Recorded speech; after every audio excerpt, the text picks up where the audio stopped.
Hi hello motivation എന്ന് പറയണതല്ലേ നമ്മുടെ ജീവിതത്തിൽ നമ്മൾ സ്വയം മോട്ടിവേറ്റ് ആകണം. അതല്ലാണ്ട് നമ്മൾ റീല് കണ്ടിട്ടോ അല്ലെങ്കിൽ എന്തെങ്കിലും ഒരു വീഡിയോയിലൂടെ ഒരിക്കലും മോട്ടിവേറ്റ് ആകില്ല. അത് ഇത്തിരി നേരം മാത്രമേ ഉണ്ടാവുള്ളൂ. നമ്മൾ സ്വയം നമ്മളെ തന്നെ മോട്ടിവേറ്റ് ചെയ്യുമ്പോൾ അത് നമ്മുടെ ലൈഫ് ടൈം മൊത്തം കൂടെ ഉണ്ടാവും കേട്ടോ.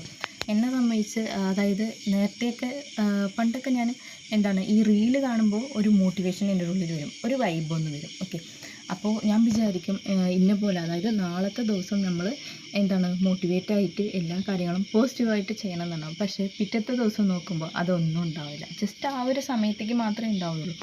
അപ്പോൾ ഞാൻ നിങ്ങളോട് പറയാൻ ഉദ്ദേശിക്കുന്നത്, ഒരിക്കലും വീഡിയോ കണ്ടിട്ടോ റീൽസ് കണ്ടിട്ടോ വരുന്നതല്ല മോട്ടിവേഷൻ. നിങ്ങളെ തന്നെ മോട്ടിവേറ്റ് ചെയ്യണം. അത് നിങ്ങളുടെ ജീവിതകാലം മൊത്തം നിങ്ങളുടെ കൂടെ തന്നെ ഉണ്ടാവും. ഓക്കെ, നിങ്ങൾക്ക് ഈ ഒരു വീഡിയോ ഇഷ്ടപ്പെട്ടെങ്കിൽ എൻ്റെ യൂട്യൂബ് ചാനൽ ലൈക്ക് ചെയ്യുക, സബ്സ്ക്രൈബ് ചെയ്യുക, കമൻറ്റ് ചെയ്യാൻ മറക്കല്ലേ കേട്ടോ. ആരൊക്കെ സെൽഫ് മോട്ടിവേറ്റ് ആയിട്ടുണ്ട് എന്നുള്ളതും കമൻറ്റിലിടാൻ മറക്കല്ലേ. അതുപോലെ തന്നെ വീട്ടമ്മമാർക്കും സ്റ്റുഡൻറ്റിനും എംപ്ലോയീസിനും ആരായാലും വീട്ടിലിരുന്നുകൊണ്ട് നിങ്ങളുടെ ഫ്രീ ടൈമിൽ നിങ്ങൾക്ക് സെക്യൂറായിട്ട് ചെയ്യാൻ പറ്റുന്ന ഒരു ഗവൺമെൻറ് അപ്രൂവൽ കമ്പനിക്ക് ഇപ്പോൾ ആളിന് ആവശ്യമുണ്ട്. അപ്പോൾ നിങ്ങൾക്ക് വീട്ടിൽ നിന്നിട്ട് വർക്ക് ചെയ്യാൻ താല്പര്യമുണ്ടെങ്കിൽ കമൻറ്റ് ചെയ്യുക. ഞാൻ